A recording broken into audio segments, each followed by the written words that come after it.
love to go take a shower, but Kaz has chosen my lap as the napping place. So I'm stuck here per international cat law. Maybe I can still get my coffee.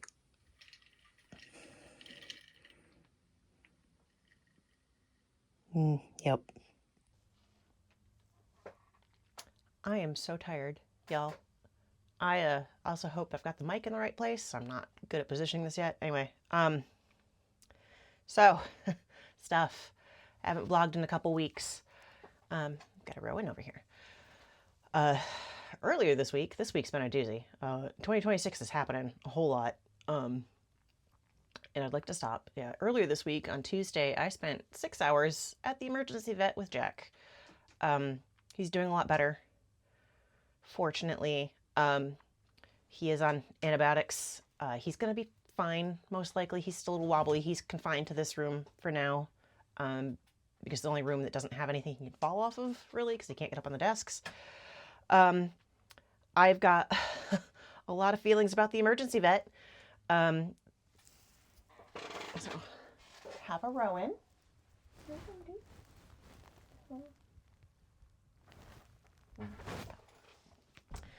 I got lots of feelings about the emergency vet. They took Jack from me as soon as I arrived. It took him to the back, and I didn't see him for 6 hours. And considering how not good he was doing when I went in, it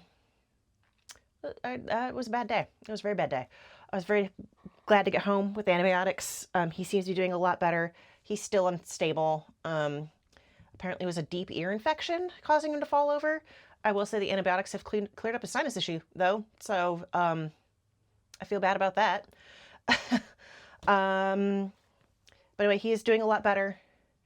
He is sleeping, like, down here. Actually, you see that little black void, like, right here? And that's Jack. He's been up, he's been playing.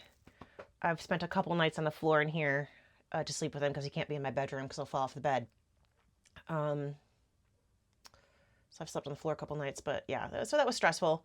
The cats are my babies, as I've never had human babies. Given how much I stress out about my cats, it's probably a good thing I didn't have human babies. Anyway, my birthday's already passed. That's weird. How are we this late into the year? It was on the 14th. And to me, that was like, oh, that was last week, except it's coming up on like 2 weeks ago.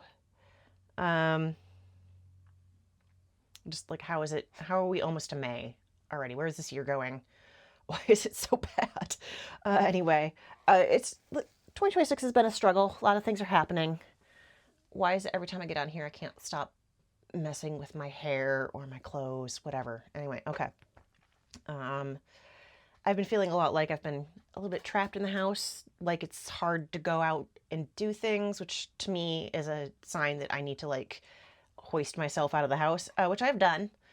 Prior to Jack getting sick, I went over the day after my birthday. I was going to go to the Detroit Institute of Art, but I was very tired and didn't wake up with enough time to like really spend there. So I just went over to IKEA, ate some meatballs, wandered around, and that was it. That day, a couple days later, I did go to the DIA, the Detroit Institute of Arts, because they are open much later on Friday, so I didn't have to get up at the butt crack of dawn to drive over to Detroit. And it was really good. Information says it takes 1 to 3 hours typically at the Detroit Institute of Arts. I was there for like 4, and that was with me like speed running like half the galleries because I was getting tired. And then I stopped and got like a sandwich and some coffee in their little courtyard cafe place, which was actually really nice. I would love to go back to the DIA and be able to spend more time. There was one specific room I went back to a second time before I left after I'd eaten my sandwich. And it was in the Buddhism art section. So they've got a big section of African art, which kind of like leads into their Asian art section. And they had a specific room that was just Buddhism. And then there was the, if you come back out of that, there's the ancient Egyptian gallery. I will tell you, I almost cried in the Egyptian gallery. I was really, really into Egyptian stuff, like all girls of my age, when I was like 10, 11, 12. And I've seen their Egyptian display before years and years ago. It wasn't as nicely laid out, I didn't think then. They've done a lot of work at the DIA.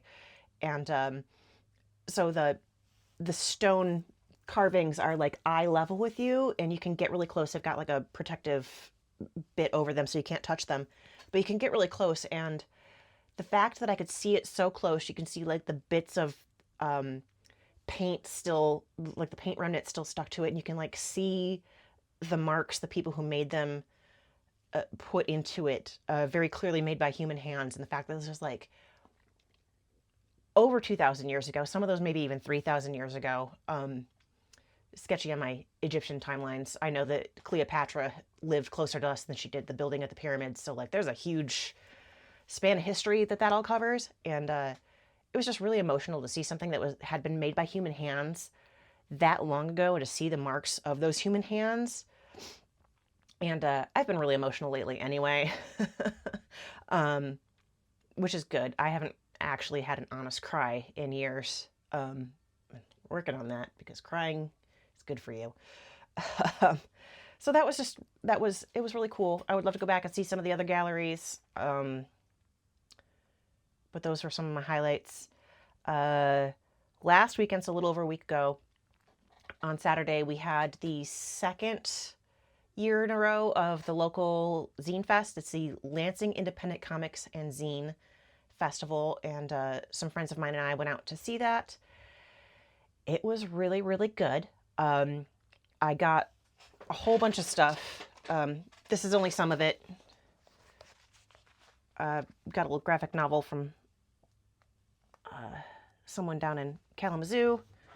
And then like I've got a bunch of zines. Some of these are compiled by one of the librarians with the Capital Area District Library. Some of the stuff that's in their stacks, in their collections, they compiled into different zines. It was really fun. I would love to get myself together enough to apply for a table for next year if they do it again. I think they will. It was really good. I also got this patch somebody made, Art School Survivor. I tell you what, if one thing made me want to stop making art, was art school. So that was something. Anyway, personal stuff. I have been addicted to making myself iced coffee lately. Pretty sure my heart is going to explode fairly soon.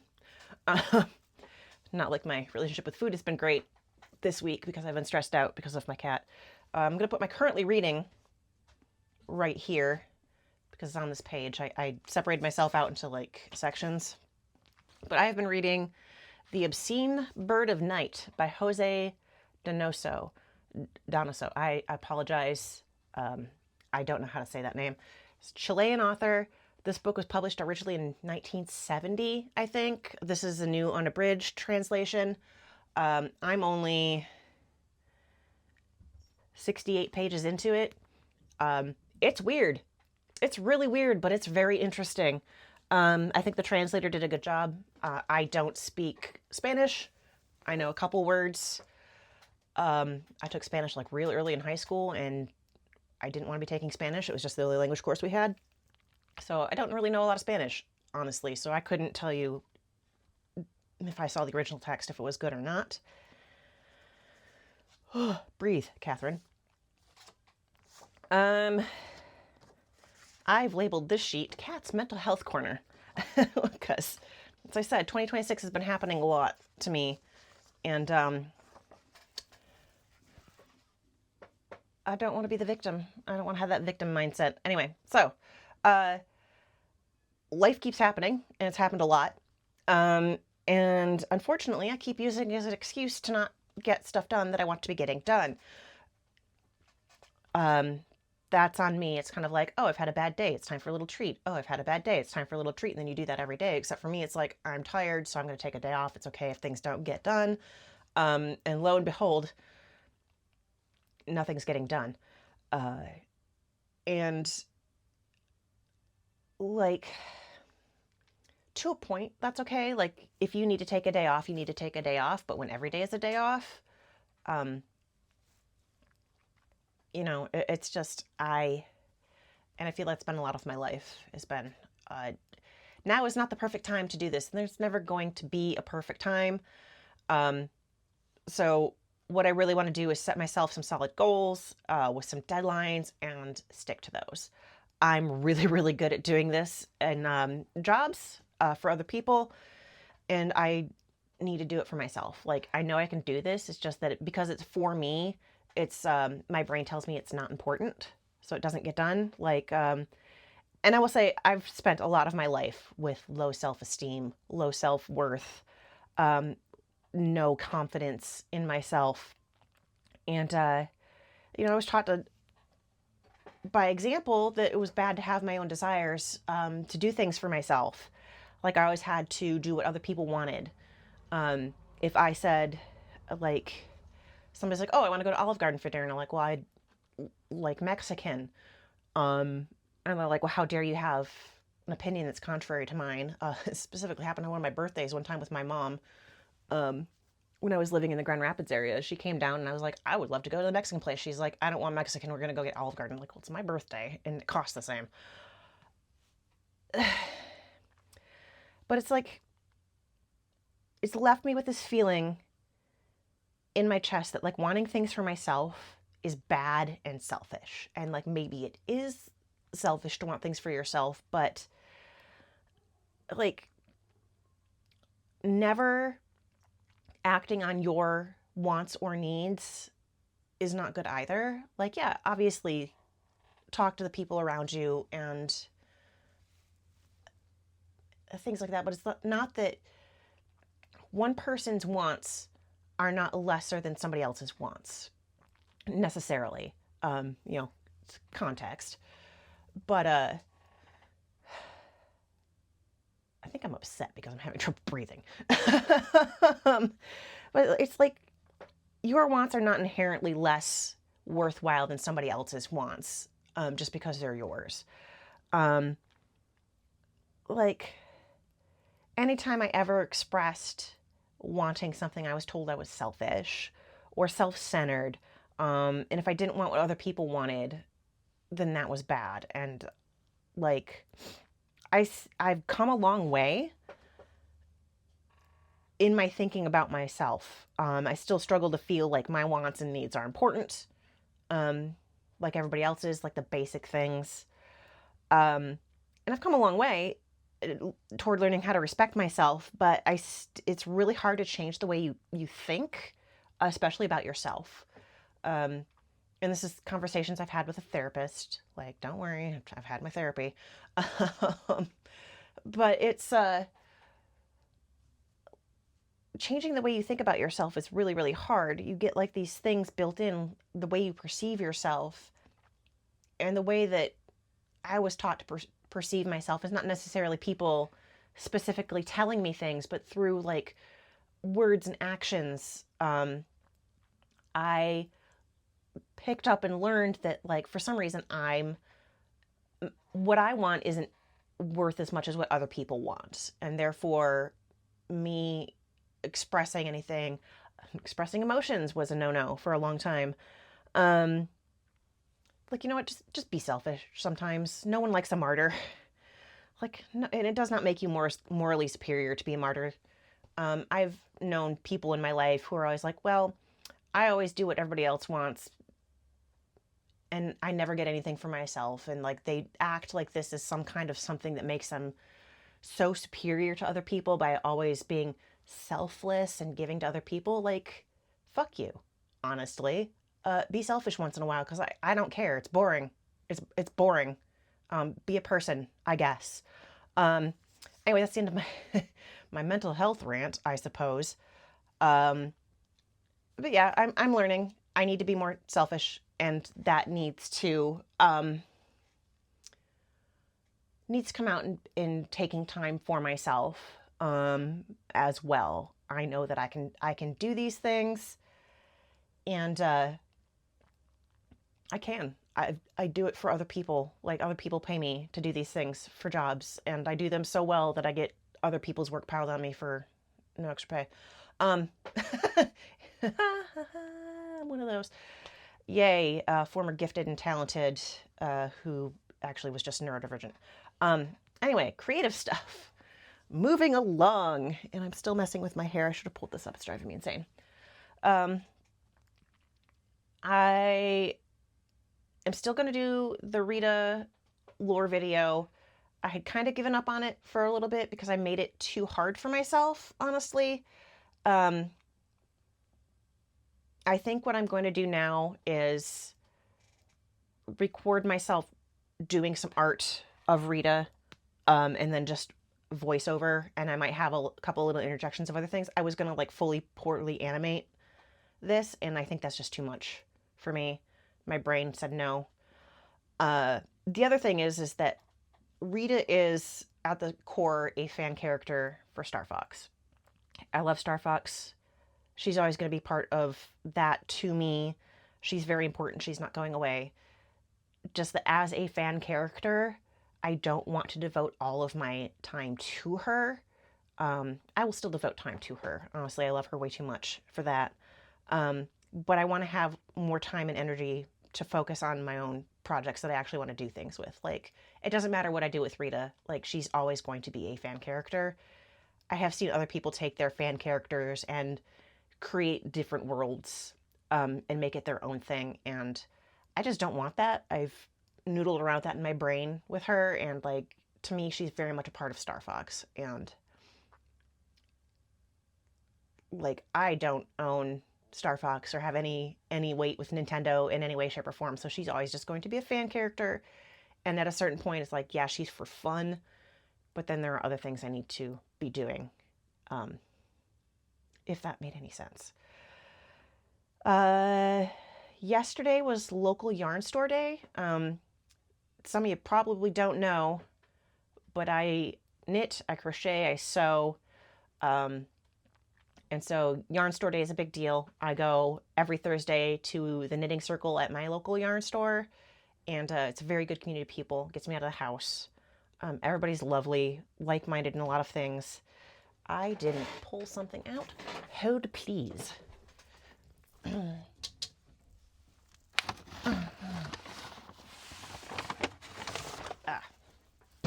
So yes, I went out with my bestie yesterday for yarn store because she also does the knitting and the fiber start. And I've been saying for 2 years that I'm not going to pick up spinning, like my own fiber, my yarn, because like, why do I need another hobby? I have so many hobbies and I don't devote enough time to any of them. But it's like, sometimes I need a different thing to do with my brain at a given time. But I've been saying for 2 years specifically, I'm not going to pick up a drop spindle. I picked up a drop spindle because I've been saying it specifically for 2 years, which means I really want to do. So I spun a little bit yesterday, and this is actually my second attempt. It's looking pretty good for a first attempt, honestly. I have a mess. This fiber that I'm spinning, don't look, spinners. I'm sure I'm doing this so wrong. But I thought it was fun colors. So I do that. It's something I can do with my hands while like videos or whatever are going. It was pretty fun. Cat fact, I grew up on a sheep farm. Well, at least for a while. My dad got rid of the sheep by the time I was most of the way through middle school. But I grew up in the middle of nowhere, and I know a little bit about sheep. Granted, not an expert. It's been ages. Anyway, drop spindle. After that, we went up to the other yarn store nearby. I bought a couple extra skeins of yarn, but then we stopped by Odd Nod, my favorite local art store. I picked up a couple of books on block printing, including this one. I'm only a little way through it. But I picked up a lino cut kit for myself, I think last year for my birthday. And I've been too afraid to use it because the lino blocks are kind of expensive. And then I saw this and I spoke with Casey at Odd Nod, and he might have a class come in. Uh, so you just get little, we shop at the dollar store, get little pink erasers, and you can use your lino cut stuff. Like this is my blade, my handle. The blades are in there, and I made a couple trials. The hearts are the first one I did. This here, I was trying to do like a stamp for my initials, and I think that's further down the road. And I did some, you could see me testing out the leaf, and then I did a couple like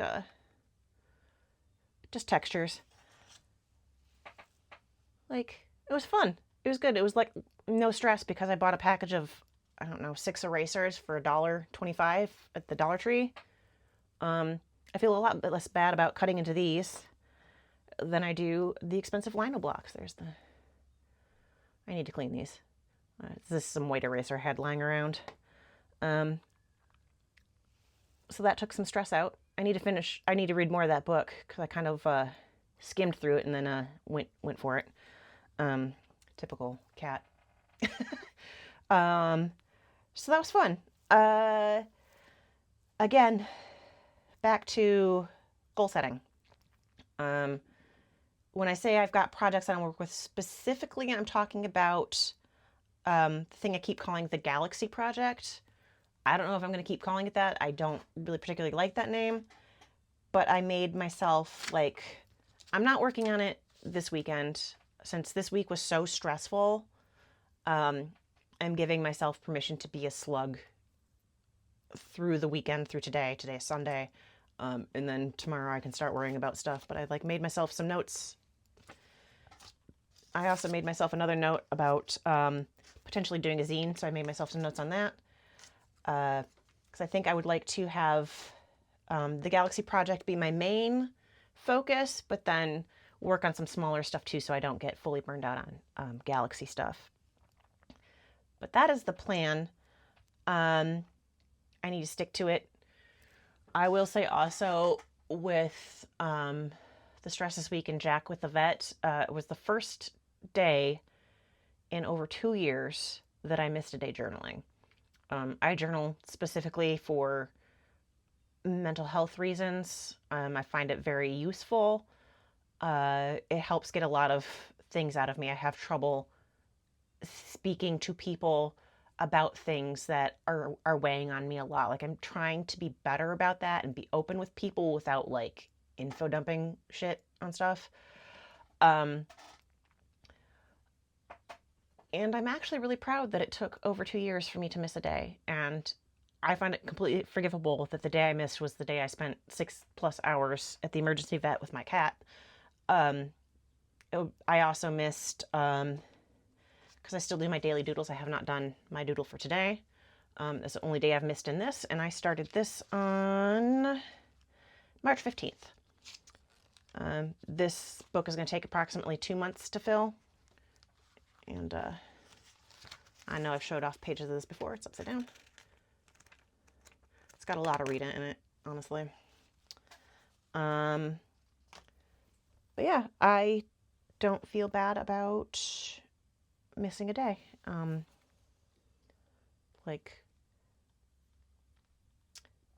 And my brain has now petered out. Let's see what else. It's yard work season here in Michigan. I've already mowed my front lawn. I've cleaned up the backyard. I'm going to need to mow the front yard again because we've had so much rain and warm weather. Kind of want to get a herd of goats for the backyard, honestly. I bought the house. I'm like, this yard is so small. Yard is not that small once you have to take a lawnmower out into it. But having grown up on a farm, everything looks kind of small, I guess. But yeah, so it was a stressful week, but things are better. Jack has been sassy and playful. He's still a little wobbly, but I'm glad he's doing better. He's going to be 13 in July, so I am extremely well aware that my remaining time with him is very finite. The cat I had prior to Jack, her name was Arwen, and she lived to be just shy of 19 by like a couple of months. Uh, and I am well aware of the fact that that was a long time, and I'll probably not have most of my other cats that long. And that is a hard thing as a pet owner to do. Having a pet can be very hard emotionally because chances are you're going to outlive all of them multiple times, and that's rough. And I had to face the possibility of that earlier this week. It's always in the back of my mind when if Jack gets sick or any of the boys get sick, even though the other cats are significantly younger. It's rough, and it was very emotionally taxing for me, along with everything else involved in that. I can feel myself getting emotional about it now. I love my cats a whole bunch, and tying into my feelings of self-worth is I always don't feel like I am the best cat mom I could be. I do very well by my boys. They're very important to me. It's the doubts in myself, and I'm still coping with that. And I don't wish a lifetime of self-doubt and low self-esteem and low self-confidence on anybody, because it's really hard to overcome. Am I going to cry for the first time on a YouTube video? Yeah, it sucks, and I don't wish that on anybody. And man, I hope everybody finds people who treat them with the respect they deserve. I have found people who treat me with the love and respect I deserve, and it means so much to me. And I'm getting super emotional right now, so I'm going to cut this short. For like the 6 of you who watch these regularly, thank you so much. Anybody else who's stumbled across this, thank you too. I love you all. I hope you have a good week.